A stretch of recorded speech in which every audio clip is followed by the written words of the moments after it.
साहब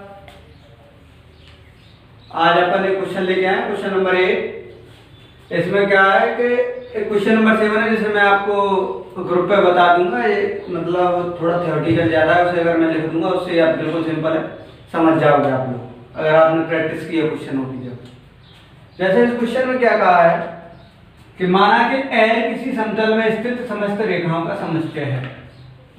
अब पहली बात तो यही कि समतल क्या होता है। समतल का मतलब ये होता है कि वो सारे बिंदु जो एक बॉक्स के अंदर आ जाए, यानी उससे बाहर एक भी बिंदु ना हो। तो इसमें क्या बोला है कि एल किसी समतल में स्थित समस्त रेखाओं, यानी बहुत सारी रेखाएं, उनका क्या था, समुच्चय था। अब रेखाएं तो ऐसी रेखा ऐसी ऐसी बहुत सारी इनफाइनाइट ऐसी। तो संबंध कैसा दिया इसमें, संबंध कुछ इस तरीके से लिखा है कि L1 L2 इस प्रकार है कि L1 L2 पर क्या है, लंब है। समुच्चय L में परिभाषित एक संबंध है। सिद्ध कीजिए कि R क्या है, मतलब इस संबंध को क्या सममित है, किंतु न तो स्वतुल्य है और न ही संक्रामक।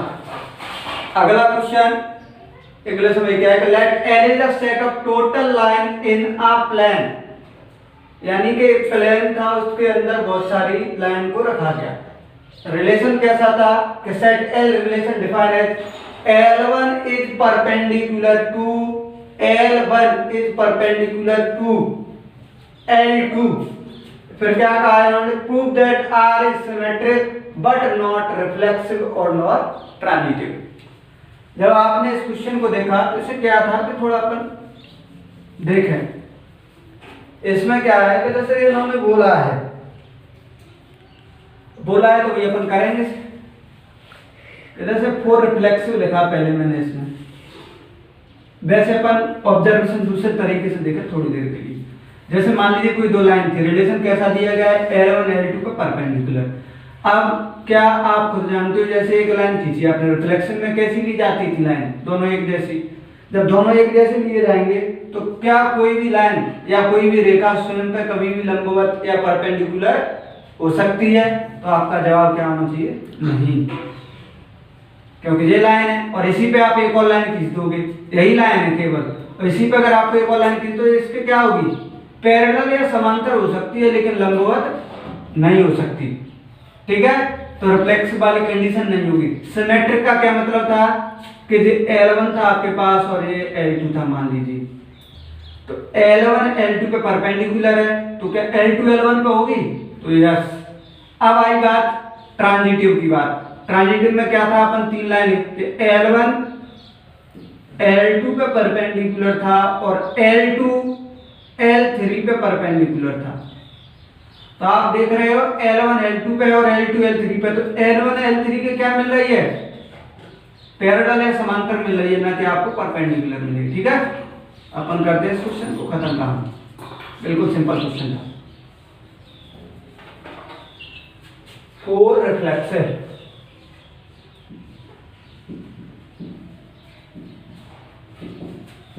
या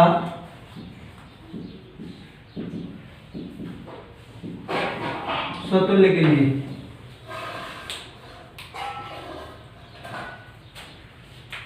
क्या करें अपन लिखें, हम जानते हैं कि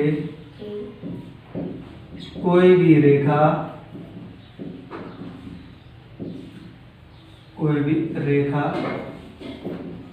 स्वयं पर लंबवत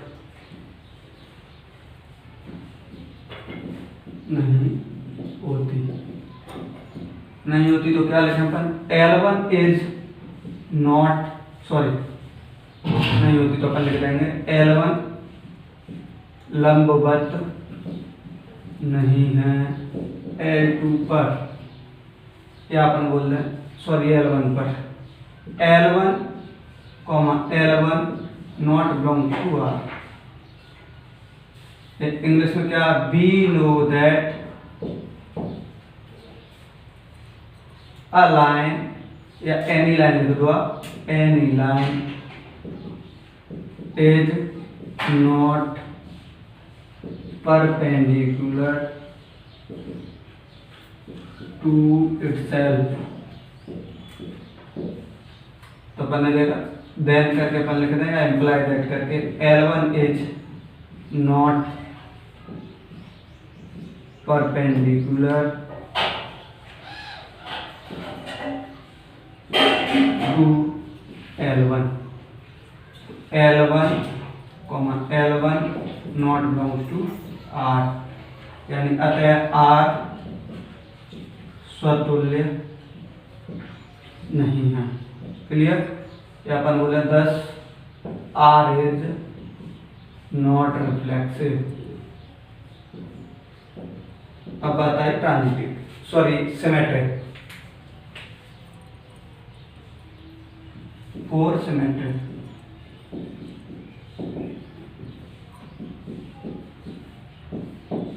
फोर सिमेट्रिक में क्या होगा आपके पास, आप लिखोगे यहाँ पे, लिखते ही आप क्या करोगे, जो रिलेशन उसे डिफाइन कर दोगे इस पर, बिल्कुल सिंपल हो जाएगा।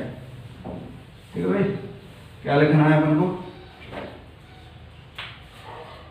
दो लाइन ली जाती थी, L1, L2 belongs to R, L1 is perpendicular, निशान या लंबवत का ही रहता है, आप जानते हो इसे, लंबवत या परपेंडिकुलर का साइन रहता था, 10th स्टैंडर्ड में हमने पढ़ा है। L1 is perpendicular to L2, that implies that L2 is perpendicular to L1, तो L2, L1 belongs to R, अतः R सममित है, thus R is symmetric।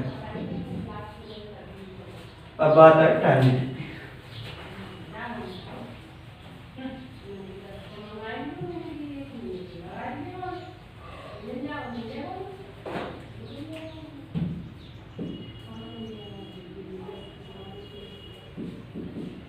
Transitive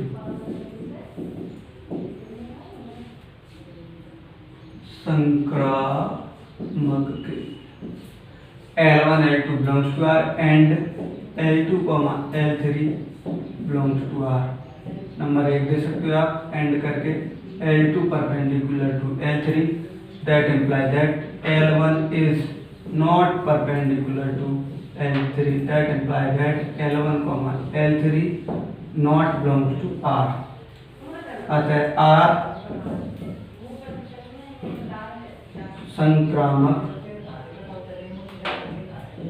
नहीं है, thus R is not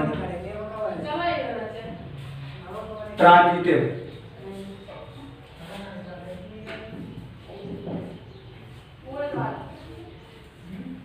हो गया ये क्वेश्चन? ठीक है, अगला वाला क्वेश्चन है, आप ये एक्सरसाइज खत्म होगी।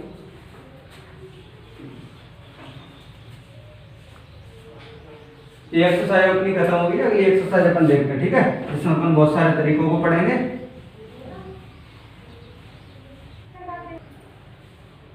चलो, any relation R in a set is called equivalence relation if relation R is reflexive, symmetric and transitive। इसमें क्या कहा है कि यदि कोई रिलेशन है आपके पास R, अगर वो सेट के अंडर इक्विवेलेंस रिलेशन की कंडीशन को सेटिस्फाई करेगा तो वो रिलेशन क्या होगा, रिफ्लेक्सिव, सिमेट्रिक एंड ट्रांजिटिव होगा। जब भी जाकर के अपन उसको इक्विवेलेंस रिलेशन बोल पाएंगे। हिंदी में क्या बोला है कि कोई संबंध R में समुच्चय या कोई संबंध R समुच्चय A में तुल्यता संबंध कहलाता है यदि संबंध R कैसा हो, स्वतुल्य, सममित और संक्रामक। तो अपन लोगों को पता है इन चीजों के बारे में, तो मैंने आपको बताया है कि रिफ्लेक्सिव, स्वतुल्य, सिमेट्रिक क्या होता है, ट्रांजिटिव प्रीवियस वीडियो में पहले देखा भी था काफी अच्छे से। तो जो लिखा है वो अपने तीनों शर्तों को संतुष्ट करता है, तो उसे अपन क्या बोलेंगे, इक्विवेलेंस रिलेशन है, तुल्यता संबंध बोलेंगे। इसका जो नोटेशन या साइन है या चिन्ह है वो क्या है, कैसा चिन्ह है भैया?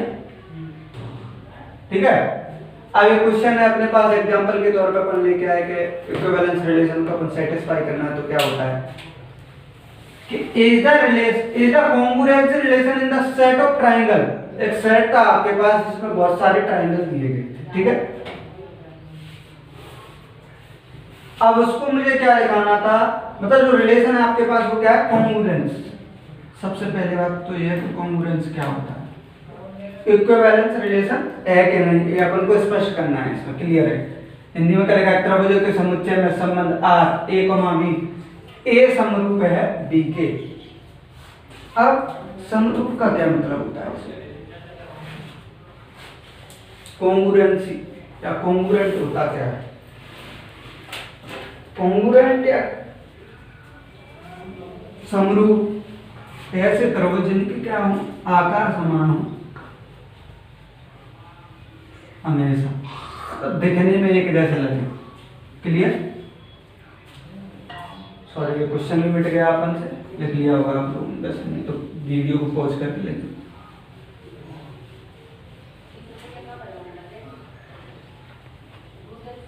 फॉर रिफ्लेक्शन या अपन बोले फॉर रिफ्लेक्शन,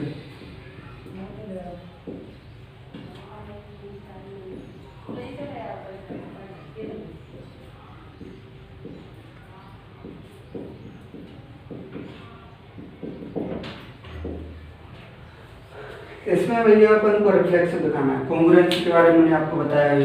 कॉन्ग्रुएंस क्या होता है भैया अपने पास, मतलब इनके आकार कैसे हों। देखो हिंदी में अपन बोलते हैं इसे समरूप, यानी इनके क्या हो, रूप समान हो, यानी भिन्न भिन्न हो सकते हैं लेकिन रूप तो समान हो, ठीक है। अब जब रूप समान है रिफ्लेक्शन में, अब आप बताओ कोई आपके पास एक ट्राइंगल दिया, कुछ इस तरीके से दिया, रिफ्लेक्शन में तो एक जैसे दिए जाते हैं।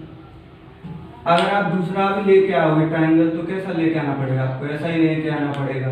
जब लेके आने पड़ेगा आपको तो ये क्या हो जाएगा, रिफ्लेक्सिव हो जाएगा, क्योंकि एक जैसे ट्राइंगल जब आप लेके आओगे ये क्या होगा, जैसे मान लीजिए ये T1 था, ए भी आपने T1 मान दिया। अगर आपने इसे ले जाकर के इस पर रखा तो आप देख रहे हो कि ट्रायंगल की जो शेप थी वो इसकी इसी के बराबर थी या आकार था। जब दोनों एक जैसे हो गए तो कॉन्ग्रुएंस या अपन बोले समरूप त्रिभुज होंगे। तो अपन क्या करें कि T1 बिलोंग्स टू एक सेट दे दिया अपन लेफ्ट करके, ये सेट था जिसमें बहुत सारे ट्रायंगल थे अपने पास, अपन लिख दिया ऐसे। अब अगर अपन देखें वी नो दैट करके लिख सकते हैं अपन, we know that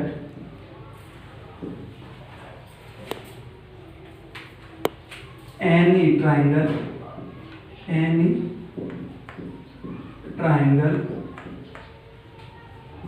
congruent to itself। Hindi में अगर अपन लिखना चाहें इट सेल्फ, हिंदी में लिखा अपन हम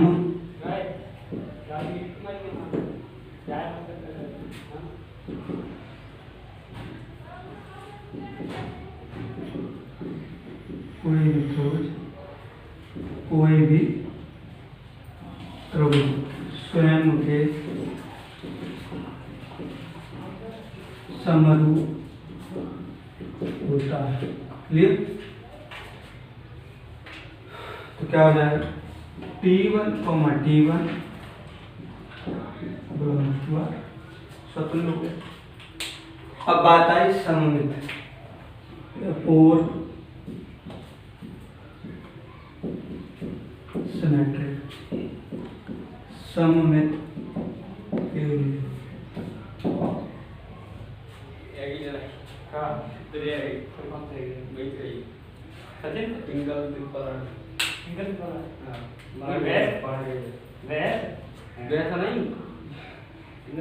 आप ऐसे लिख दीजिए कि T1, T2 T1, T2 belongs to R। T1 is congruent to T2, that implies that T2 is congruent to T1, यानी T2, T1 belongs to R। Clear? अब आपके पास आएगा transitive 4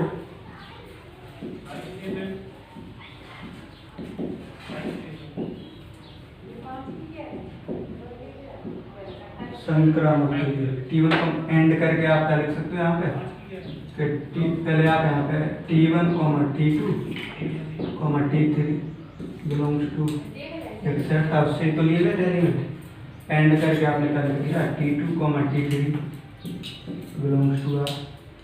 T1 is congruent to T2 और T2 is congruent to T3। That imply that T1 is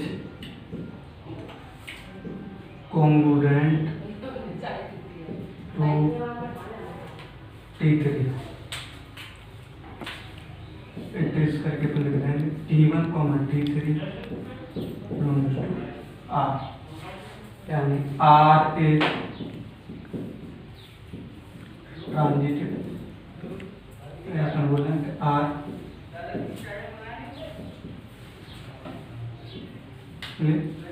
धन्यवाद, कल मिलते हैं अपन next video के साथ।